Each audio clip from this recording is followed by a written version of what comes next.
Un pas après l'autre, Khan, l'éléphant du zoo d'Abidjan, marche à la rencontre de Charles. C'est l'heure de prendre son repas quotidien. Elle prend sa nourriture matin, midi et le soir. C'est plus que mon enfant que j'ai à la maison, puisque je passe toute la journée avec elle au zoo. Khan,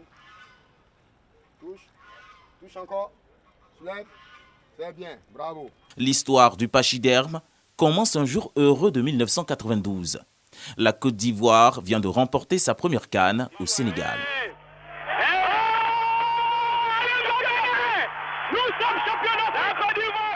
Le jour de sa naissance, il y a eu des phénomènes naturels.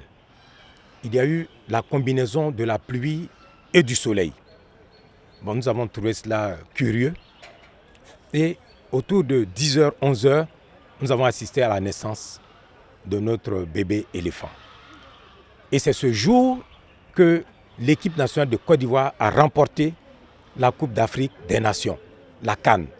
Alors nous ne sommes pas allés chercher loin pour baptiser notre symbole. Donc nous avons appelé notre éléphanto CAN.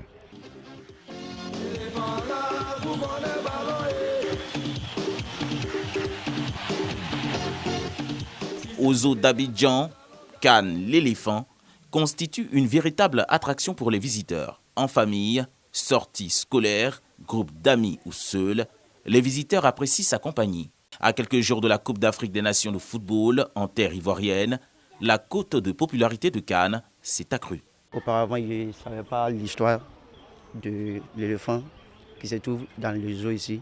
Donc, c'est une opportunité pour moi. Moi, ça me fait 3-4 tours ici. Et c'est là que j'ai connu véritablement son nom. Et ça m'a vraiment plu. Avec Khan, ça va, ça passe. Il est très gentil et vraiment sympa. Au ministère des Eaux et Forêts, les responsables souhaitent un passage des éléphants footballeurs au zoo d'Abidjan avant la compétition.